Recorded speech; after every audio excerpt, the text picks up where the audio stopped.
Olá, sejam bem-vindos e bem-vindas à disciplina Educação, Cultura Digital e Sociedade. Eu sou a professora Célia Regina de Carvalho. Então, vamos dar início à unidade 2 do módulo 3. Então, esse módulo ele trata da cultura digital e o currículo escolar. E nessa unidade, vamos falar sobre a educação e a sociedade, as dimensões do currículo e as práticas pedagógicas no contexto da cultura digital. Então, para iniciar, vamos falar um pouquinho sobre o que é entendido como currículo. Então, ele é entendido como as experiências escolares que se desdobram em torno do conhecimento, em meio a relações sociais e que contribuem para a construção das identidades de nossos estudantes. Então, tudo aquilo que ocorre na escola, tudo aquilo que se dá na escola, tanto a parte que está presente nos materiais, quanto aquilo que ocorre de forma oculta, né, às vezes implícita, isso também faz parte do currículo.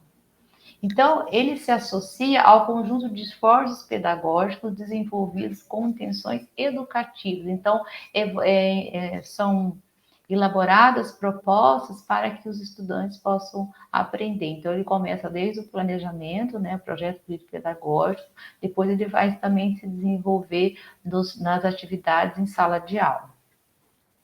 Então, essas discussões em torno do currículo, elas tratam, por exemplo, dos conhecimentos escolares. Então, quais são os conhecimentos escolares que os alunos devem aprender, os procedimentos, as relações sociais que ocorrem ali, né, nesses conhecimentos que se ensinam, se aprendem, as transformações que nós desejamos efetuar nos alunos e alunas, os valores que desejamos inculcar, as identidades que pretendemos construir. Então, é muito importante, quando a gente fala em currículo, em estabelecer aquilo que será trabalhado com os estudantes, que tipo de estudante nós queremos formar. Então, tudo isso passa pela escolha do currículo também. Então, a importância desse currículo. Então, é por meio do currículo que as coisas acontecem na escola. Então, tudo que está envolvido ali nas atividades da escola fazem parte do currículo. E nesse currículo são sistematizados os nossos esforços pedagógicos, né? Traduzindo aqui, o currículo é o coração da escola, é esse espaço central em que todos atuamos, o que nos torna, né, dos diferentes níveis do processo educacional responsáveis pela sua elaboração. Então, todas as atividades estão envolvidas nesse currículo.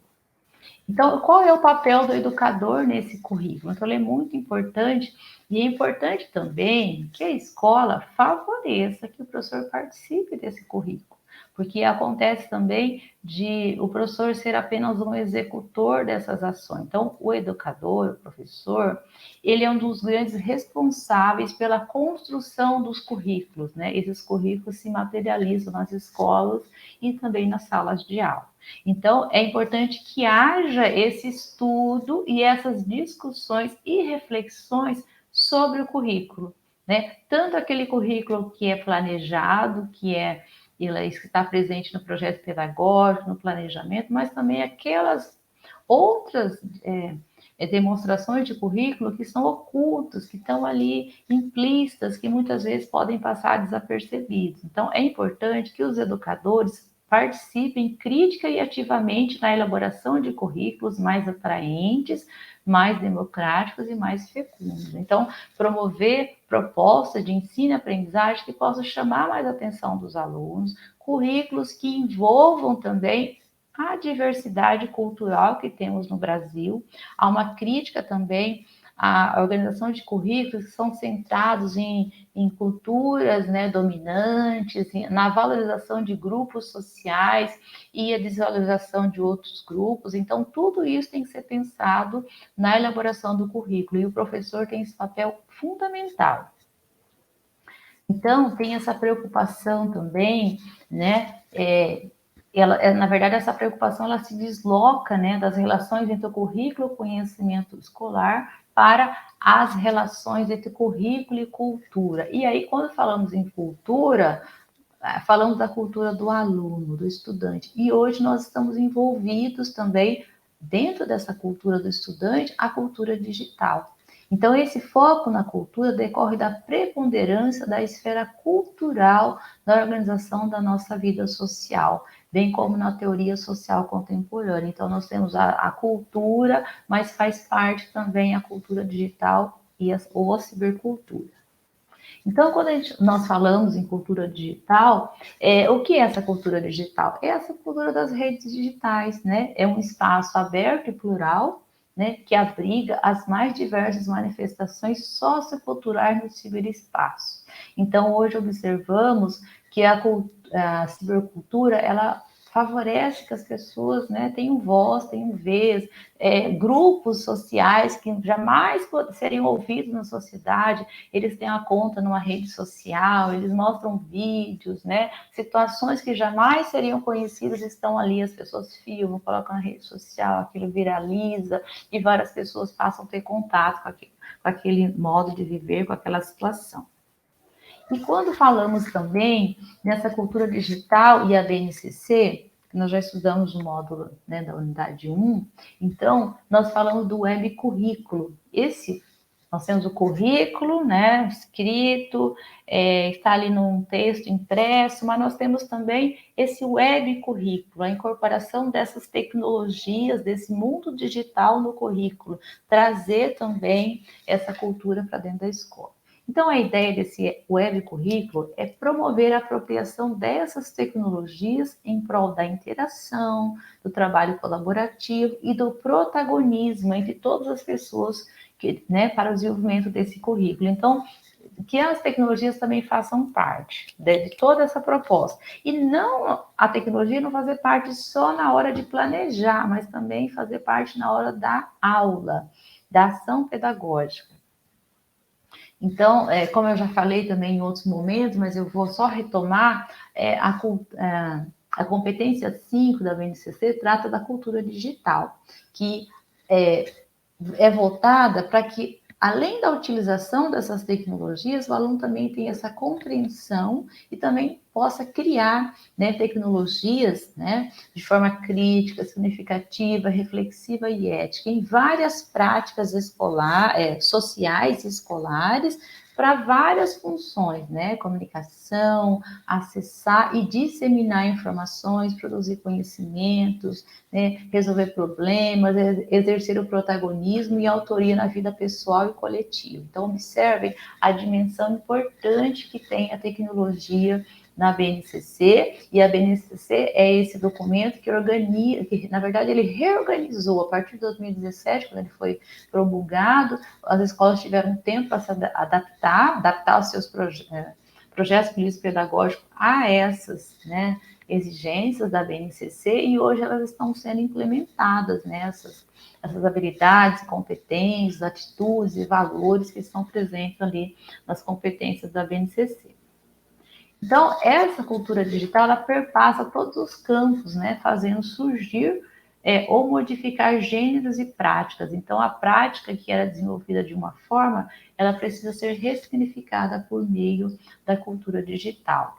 Então, a cultura digital, ela não é uma área específica, igual matemática, ciências. Ele é um tratamento transversal da cultura digital. Ela pode ser utilizada em qualquer disciplina, em qualquer área do conhecimento e em qualquer nível de ensino, desde a educação infantil até o ensino superior. Então, não tem como você falar, vai usar só em matemática, só em língua portuguesa. Não, porque ela pode ser utilizada em várias, né, dimensões, em várias frases, em várias atividades.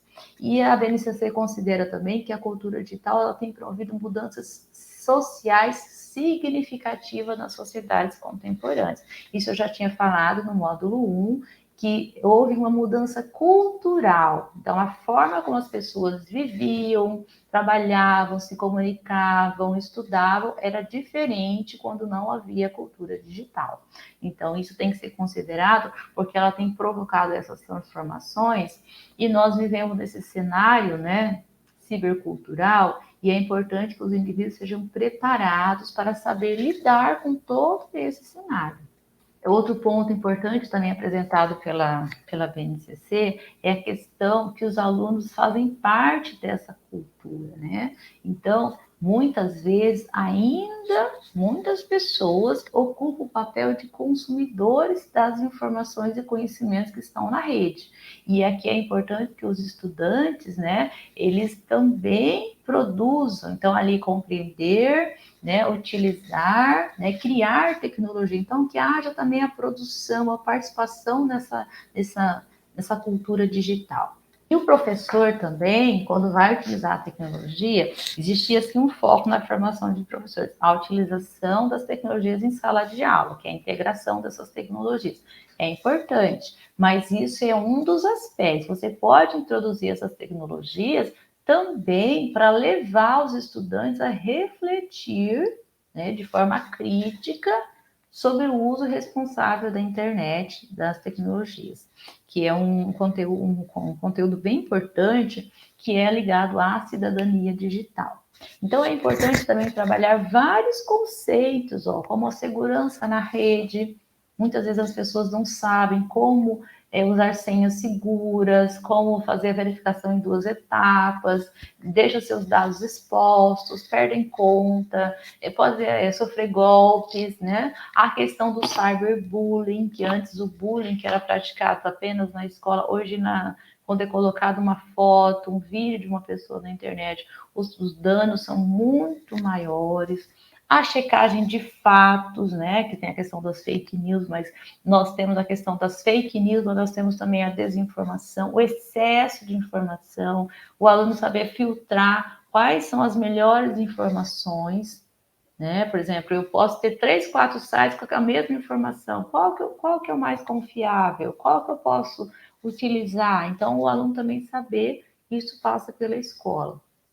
Também a questão de informações, né, com relação à checagem de fatos, informações e o uso da tecnologia como ferramenta de construção e compartilhamento de conhecimentos. A ideia que muitas vezes as pessoas têm de que, vamos brincar na internet. Não, a internet pode ser utilizada também para aprendizagem. E você pode utilizar vários recursos que são lúdicos, né? Um quiz, um jogo, né? Uma atividade ali que o aluno possa fazer, que isso também torna o ensino mais atraente, mais agradável.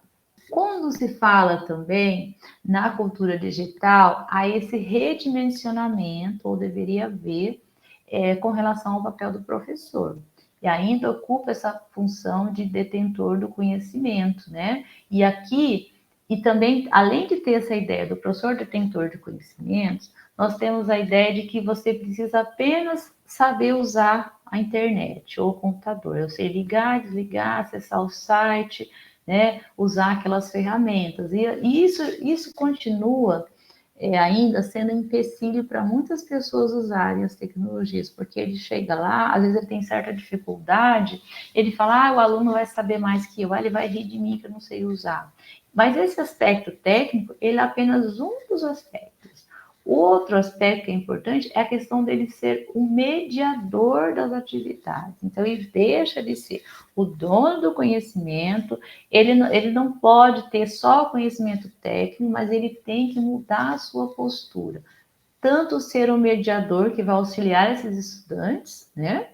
Na reflexão sobre os melhores usos possíveis das tecnologias e também mediar todo o conhecimento ali. Porque se ele conseguir desenvolver essa mediação de forma adequada, ele pode organizar e os alunos vão aprendendo por meio da internet, ele vai apenas organizando aquelas situações de aprendizagem.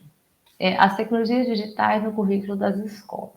Então, um ponto muito importante é repensar os projetos pedagógicos das escolas, voltado para a utilização dessas tecnologias e recursos digitais. Então, muitas vezes, a gente percebe que apenas é citado ali, olha, utilizar recurso tal, será utilizado sites, jogos, mas não se sabe como será feito isso. Até, inclusive, a própria BNCC, em alguns momentos, ela apenas cita a tecnologia. É importante como essa tecnologia será utilizada. Então, um dos aspectos é a implementação de metodologias ativas que promovam aprendizagens significativas. Então, quais metodologias ativas eu posso utilizar? Eu posso utilizar sala de aula invertida, né? Como que funciona essa metodologia? Posso utilizar gamificação, né? Então, você pode pensar em quais, né, dessas metodologias podem auxiliar nesse processo de incorporação dessas tecnologias. E um outro ponto também é promover a democratização ao acesso, incluindo os estudantes no mundo digital. Então, quando foram implantados os primeiros laboratórios ou salas de tecnologias, a ideia era promover esse acesso do estudante ao mundo digital. Depois teve outra proposta que chamava ProUCA, que era um computador por aluno. Esse foi também uma outra proposta de disponibilizar os notebooks, né? Na verdade eram aparelhos pequenos, aqueles antigos netbooks, aonde que os estudantes poderiam transportar esses equipamentos, levar esses equipamentos para casa. Lá a família também tinha acesso a esses equipamentos, então era uma forma de democratização também do acesso a essas tecnologias, né? Então, por isso que é importante revisitar a proposta pedagógica da escola e investir na formação continuada de professor. Então, revisitar, na verdade, a própria BNCC já previu essa implementação e também essa reformulação dos projetos pedagógicos para atender a essas demandas, né, da próprio documento ali, e a formação continuada, porque a formação continuada é importante para que os professores percebam como utilizar essas tecnologias em sala de aula, como desenvolver essas metodologias ativas. Com relação a essa implementação das tecnologias na prática pedagógica, a primeira coisa é pensar no planejamento. Quando você coloca no seu planejamento que você pretende utilizar as tecnologias, você já consegue visualizar como será essa execução. Então, tem que estar previsto, relacionando aquilo ali com algum conteúdo, algum objetivo que você tem para a aprendizagem dos alunos. Então, esse planejamento ele é uma bússola, né, que guia o professor em suas ações e favorece a atividade de reflexão acerca das opções e ações do professor. Então, aqui nós temos alguns pontos importantes do planejamento pedagógico, né?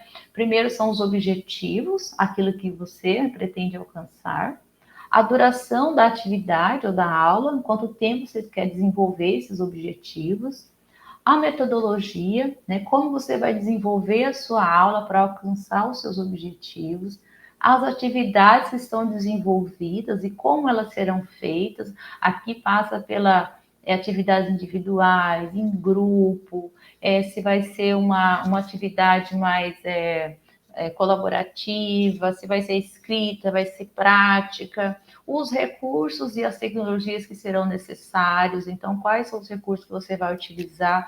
Importante pensar também se esses recursos têm disponíveis na escola, se as tecnologias você consegue operar bem, porque às vezes você tem dificuldade para operar determinada tecnologia, então é importante usar antes, testar, né, para ver como é que funciona, e depois fazer a avaliação da aprendizagem. Essa avaliação ela pode ocorrer no final ou também durante o processo. Quando o professor planeja as suas aulas, ele tem que pensar também nessas atividades que promovam, né, que provoquem esse entusiasmo e a participação dos estudantes. São atividades assim, que vão envolver esses estudantes. Então, uma das coisas importantes para isso acontecer, ligar esses conhecimentos à realidade dos estudantes e também se eles têm contato ou não com a tecnologia, tecnologias que eles usam, que eles conheçam, ou que eles têm curiosidade de aprender. E também observar, se você vai fazer um trabalho na escola, se a escola tem sala de tecnologia, pode ser feita dentro da sala de tecnologia. Mas se é uma atividade que precisa ser feita fora, então tem que observar se os alunos têm acesso a computadores, a tablets, a smartphone, se eles têm qual é o nível que eles têm de conhecimento ou de dificuldade, porque às vezes você pode dar uma atividade que eles não vão conseguir desenvolver. E é importante que as tecnologias elas sejam integradas à prática docente. Então, essa integração ela envolve a criação de situações que estimulem o uso das tecnologias por parte de professores e alunos. Porque muitas vezes o professor faz uso das tecnologias na preparação de aulas e atividades, mas o aluno não põe a mão na tecnologia. Então, tem que ter atividades onde o aluno também possa manusear essas tecnologias. Elas devem fazer parte do currículo da escola, do projeto pedagógico, mas também do planejamento do professor, aquele plano de ensino que ele coloca no início do ano e depois ele vai desmembrando aqueles, né, aquele plano ali em várias aulas e atividades. E também essas tecnologias fazem parte do repertório de recursos que o professor dispõe. Então, o professor, às vezes, ele tem ali material dourado, ele tem fichas de leitura, mas também pode ter um repertório, né, uma pastinha no computador com vídeos, né, que são interessantes para a disciplina, alguns links de atividades, né, alguns aplicativos que ele já utilizou, que ele pretende utilizar. Então, ele pode também dispor dessas tecnologias, né, ter um lugar ali que ele possa guardar, ou que ele possa sempre, olha, eu vou precisar desse site, então sempre ter também essas tecnologias como parte desses recursos que ele utiliza. Então, há uma diferença aqui em relação à inserção e à integração. Então, a inserção, o professor usa a tecnologia como se fosse apenas um recurso didático. Então, ele usa um vídeo. Ah, eu não quero explicar, eu vou passar um vídeo. Não, só substitui a fala dele. Não, ele tem que pensar nessa mudança. Então, geralmente, não há mudança na prática. Ele usa aquele vídeo para substituir a fala dele, ele continua parado ali, às vezes ele comenta ou não o vídeo. Ah, vocês entenderam? Agora vamos fazer uma atividade sobre o vídeo. Então, o professor ainda se comporta como o único detentor do conhecimento e aquele vídeo, ele não acrescenta em nada à prática do professor, né? Porque fica mantendo a mesma prática tradicional. Com isso, o computador e a internet, eles continuam sendo um instrumento estranho à prática pedagógica, porque não causam mudanças, né, nessa prática do professor, ou o professor usa apenas para ele, mas não usa com o estudante, então ele usa o vídeo. Eu estou usando o vídeo, eu estou apresentando o vídeo para o aluno, mas qual atividade ele vai fazer que ele vai manusear a tecnologia? Então, a gente vê também crianças já grandes, né, e que não sabem manusear, porque muitas vezes eles nunca foram levados. Um exemplo que eu vejo é o uso do teclado de um computador. Muitas crianças não sabem nem como usar o teclado, fica ali colocando um dedinho, outro, né? E a gente sabe que tem escolas que têm aulas que ensinam a usar corretamente a mão toda, né, para a questão do teclado. Então, são coisas também que fazem parte, né? Você levar o aluno a manusear para ele também entender essa linguagem, né? Muitas vezes ele tem só o celular na casa, então você ensinar como é que usa o computador e tudo mais. E com relação à integração, então, aqui, olha, o uso das tecnologias deve fazer parte das atividades rotineiras da aula. Então, assim, no dia a dia, utilizar essas tecnologias de acordo com a disponibilidade da escola também, né? Então, tem lugares que você consegue usar uma vez na semana, tem lugares que você consegue usar 2 vezes. Aí você pode pedir para ele fazer uma atividade, um dever de casa usando o celular, acessando um site. Então, tudo isso você vai integrando essas tecnologias à prática do professor. Softwares, aplicativos, tudo isso que vai fazer parte ali do dia a dia da escola. Então, e uma coisa importante, se não há possibilidade de usar o tempo todo não, né? Mas assim, uma vez na semana, 2 vezes, você pode promover atividades que os alunos possam desenvolver também usando. É um vídeo, uma foto, né? Uma atividade que ele possa acessar num site, tudo isso também envolve essa integração das tecnologias. Quando a gente fala também dessa integração das tecnologias digitais na prática docente, ela pode ser usada de 2 formas, né? Como recurso ou ferramenta para dinamizar o processo de ensino-aprendizagem, como ferramenta de apoio, como uma forma de aprofundamento do conteúdo, como uma forma de motivar os estudantes. Então, pode ser utilizado sites para pesquisa, mas temos também sites interativos, que eles podem produzir um texto, produzir uma história em quadrinhos, vídeos, jogos, aplicativos, imagens, plataformas interativas que favoreçam a comunicação entre os alunos, os recursos educacionais abertos, redes sociais, e-books, etc. Então, temos a variedade de ferramentas digitais.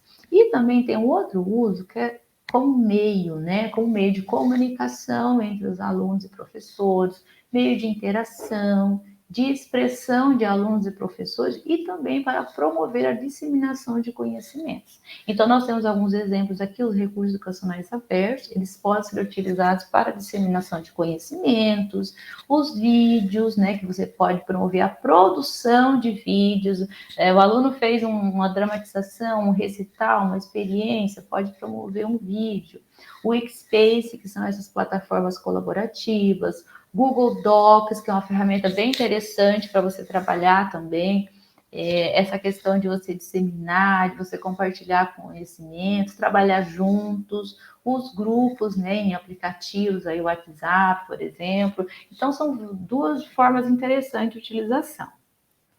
Depois, aqui também, eu coloquei uma variedade, né, de tecnologias que podem ser utilizadas. Então, pode ser ferramentas, aplicativos e também plataformas. Eu coloquei alguns exemplos aqui que eu já tinha falado, os vídeos, as imagens, nós temos vários tipos, né, de uso de imagens, nós temos os memes, charts, tirinhas e etc. Programas ou softwares também, os REAs, eu gosto de falar bastante sobre os REAs, porque é uma tendência hoje de recursos com licença aberta, as plataformas também, que você no Google, tem Google Sala de Aula, Google Docs, né, o Workspace, então essas plataformas são interessantes, dá para se trabalhar de forma colaborativa. Aplicativos, né, o WhatsApp é muito usado para comunicação, para interação, né, então também dá para se utilizar o Padlet também, é um mural bem interessante, você pode desenvolver várias atividades, Kahoot, é um aplicativo para quiz, e também nós temos outros específicos para alfabetização, o início ali dos anos iniciais, a gente tem de tabuada, tem de gramática, tem de formar letras, tem de cadeia alimentar, alimentação saudável, reciclagem do lixo. Então, nós temos inúmeros aplicativos que podem ser utilizados assim, direcionado para qualquer conteúdo ou atividade que você queira. Então, aqui algumas dicas para promover essa integração, né, das tecnologias na prática docente. Então, a primeira, você selecionar a tecnologia ou a mídia de acordo com o seu planejamento. Porque acontece, às vezes, a pessoa querer utilizar, hoje faltou, né, bastante alunos, então eu vou usar um vídeo. Hoje eu não estou afim, não sei o quê, eu vou passar uma atividade. Não, sempre você tem que ter planejado esse uso. Então, você planejar para você saber qual é o conhecimento que você vai trabalhar por meio daquela ferramenta. Então, os objetivos que você tem para sua aula, para sua sequência, para o seu projeto, e essa tecnologia ser um meio para você alcançar melhores resultados na aprendizagem dos seus estudantes, né? Selecionar recursos que estejam em português, porque tem aplicativo que ele pode estar em outra língua, que os alunos não vão dominar, a não ser que seja, né, ensino de idiomas. Pode ser também, deve ser aplicativos que sejam gratuitos, que os alunos possam ter acesso, não tem que pagar, e também tem alguns que têm a possibilidade de usar offline, porque nem sempre as pessoas vão poder estar conectadas.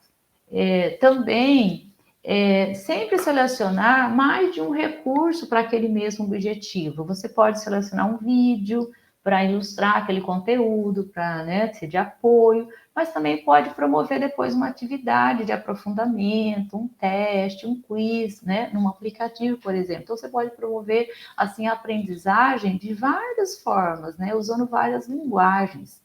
E também, sempre pensar qual é o contato que os meus estudantes têm com a tecnologia.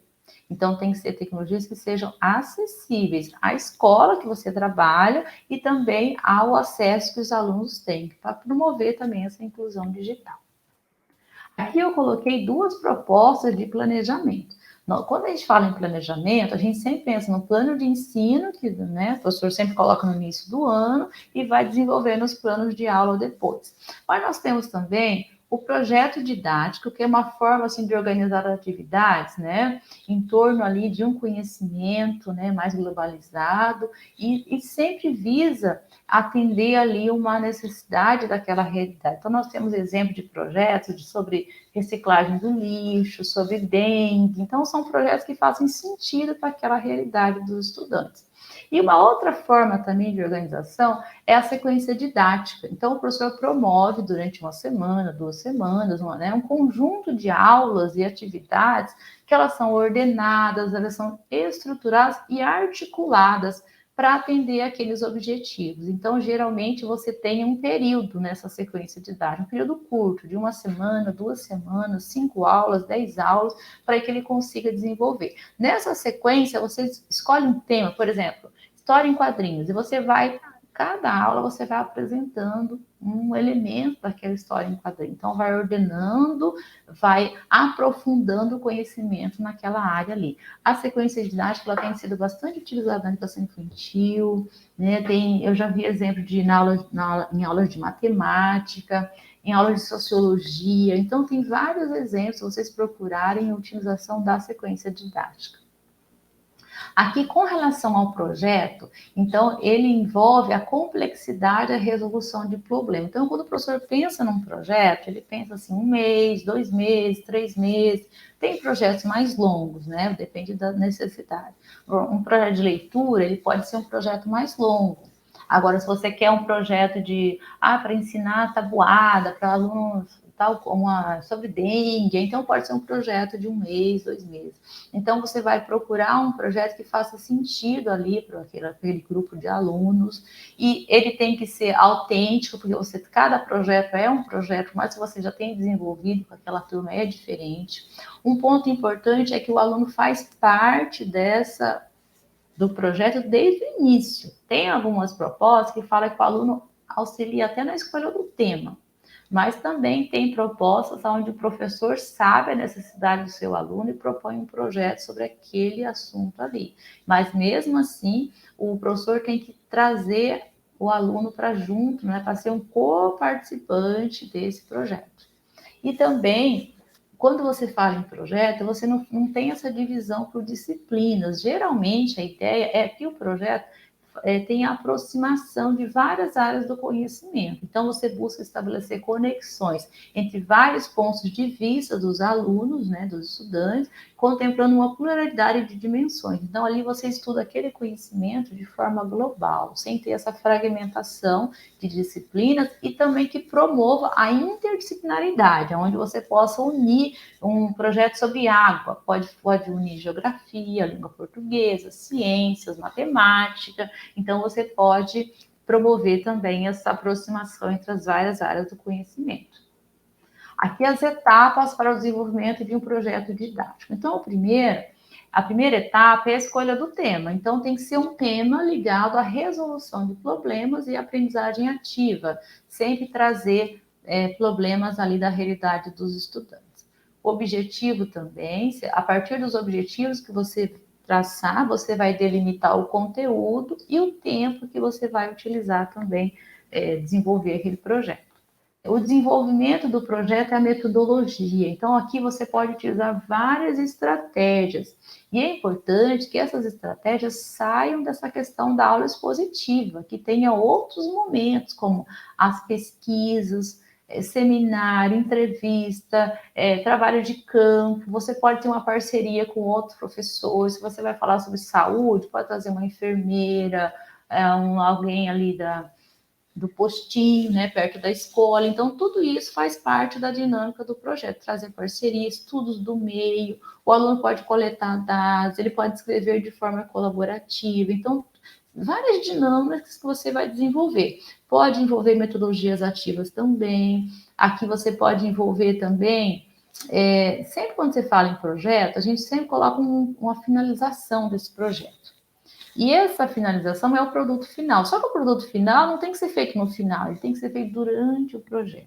Então, se você fez, por exemplo, um projeto de leitura, né, leitura e produção de texto, então você pode organizar um livrinho com as historinhas produzidas, né? Você pode fazer um varal com a produção de texto. Você fez uma atividade com desenho, há uma exposição dos desenhos. Então, você pode ter várias formas para apresentar essa finalização, tanto para os alunos e também para a escola e até para a família dos alunos. Um jornal, um teatro, um recital, uma exposição, né? Tudo isso são atividades que podem ser desenvolvidas na metodologia e que depois vão demonstrar aquilo que o aluno aprendeu durante o projeto. Depois nós temos também o cronograma e a distribuição das atividades. Então é importante você saber quanto tempo você tem para fazer esse projeto.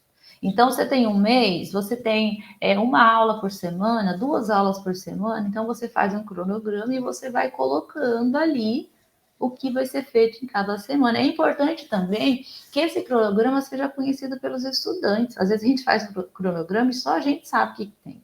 Então, você mostrar para o aluno, na primeira semana a gente vai fazer isso, e os alunos também saberem quanto tempo que eles têm para fazer o projeto, que atividades eles têm que fazer, se eles vão se reunir na escola ou fora da escola, né? É importante também ter um grupo, né, do WhatsApp, um grupo de apoio para que eles possam mandar recados, né, compartilhar tarefas. Então, é interessante sempre a organização desse tempo, desses momentos que vão ser desenvolvidos durante o projeto. E também a distribuição das atividades, né, entre os estudantes. Então, por exemplo, quais serão as tarefas que os alunos ou grupos vão desenvolver? São atividades individuais ou em grupo? É legal, é mais interessante que sejam atividades em grupo, até para promover, né, toda essa participação. Um aluno que às vezes está mais desanimado, o grupo dele pode encorajar ele a participar. Então, é importante sempre promover atividades em grupo também. O mesmo grupo pode apresentar pessoas com várias habilidades. Então, uma pessoa tem habilidade para escrever, outra para falar. Então, pode também se unir várias habilidades e competências. E também, quando o aluno se engaja, né, nessas atividades ali, ele vai ter maior interesse, né? Então, eles vão se envolver nesse processo de ensino-aprendizagem, vão gostar mais das atividades, gostar mais da escola e aprender melhor. Aí depois também eu coloquei um roteiro, né? Não sei se vocês já conhecem, da sequência didática. Então, a sequência didática, como eu já falei, ela é uma atividade em menos tempo que o projeto. O projeto realmente ele é mais longo, porque ele tem que ser desenvolvido aquelas habilidades, né? Quando eu trabalhei com projeto, eu sempre trabalho assim, uma vez na semana, eu reservo um momento para o projeto. Dura 2 meses, então, uma vez toda sexta-feira, né, na aula tal, a gente vai desenvolver o projeto. Porque, assim, quando você faz o projeto, você pode continuar com outras atividades. Aquele projeto é uma atividade extra, uma atividade a mais que você põe ali no seu currículo. Então, a sequência didática, ela é menos tempo. Então, ela é uma semana, você pode fazer uma sequência de uma semana.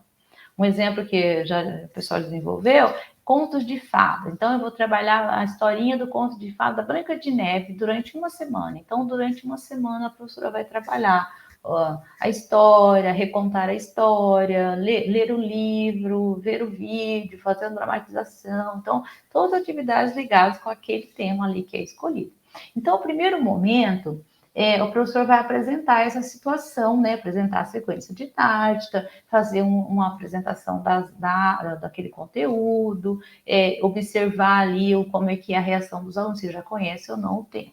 Depois dessa apresentação, aí ele pode fazer assim uma forma de um diagnóstico, né, que seria a primeira produção ou produção inicial.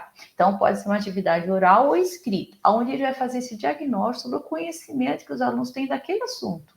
Se você vai trabalhar sobre um determinado conteúdo, você vai fazer essa checagem. Você já conhece? Já ouviu falar? Você pode fazer uma atividade falando, pode dar uma atividade para eles escreverem, desenharem. Então, aqui o professor vai detectar o nível, né, de aprendizagem ou não, né, de repente o nível de aprendizagem ou de defasagem que esses estudantes têm com relação a esse assunto e também os conhecimentos prévios. O terceiro momento são as aulas mesmo. Então, aqui tem alguns autores que chamam de módulos ou etapas da sequência. Então, aqui você pode falar assim, serão 4 módulos, então serão 4 aulas que eu vou desenvolver as atividades. Então, aqui o professor pode desenvolver como ele quiser, atividades em grupo, individuais, escritas, desenho, o que ele quiser. Então, aqui ele vai olhando, né, o avanço dos alunos, analisando se os alunos estão aprendendo, se precisa retomar alguma coisa, se precisa ampliar o tempo da sequência, que pode acontecer de você chegar no final e falar, eu vou ficar mais 2 dias nessa sequência, porque eu vi que precisa reforçar tal conteúdo. Então, isso também é feito durante o processo aqui dos modos ou das aulas. E o quarto momento é a produção final. Na sequência didática, não é obrigatório ter a produção final. Você pode escolher fazer uma produção final ou não. Se você quiser fazer uma produção final, então você combina, ó, no final dessa atividade, suponhamos que seja a Branca de Neve, você vai colocar, vamos fazer um desenho, vamos fazer uma torta de maçã, vamos fazer uma atividade e tal. Então você já combina o que vai ser o final. E também pode acontecer de você dar uma atividade, né, para avaliar esses alunos, né? Pode ser uma produção de texto, pode ser um desenho, pode ser uma atividade ali que você já preparou escrita, e pode também pensar na questão de desenvolver uma avaliação durante esse processo. Se você desenvolve uma avaliação contínua durante esse processo, aí você não precisa dessa avaliação final. Aqui tem um esquema de uma sequência didática, para vocês entenderem a apresentação da situação, quando você abre ali o assunto, aquele tema da sequência, uma produção inicial para você diagnosticar qual é o nível de conhecimento dos alunos, os modos, observa ali que tem 1, 2, N, né, porque você pode colocar quantos modos você quiser, e uma produção final que você pode desenvolver. Aqui são as referências dessa aula. Caso alguém tenha interesse em depois consultar, um abraço e até a próxima.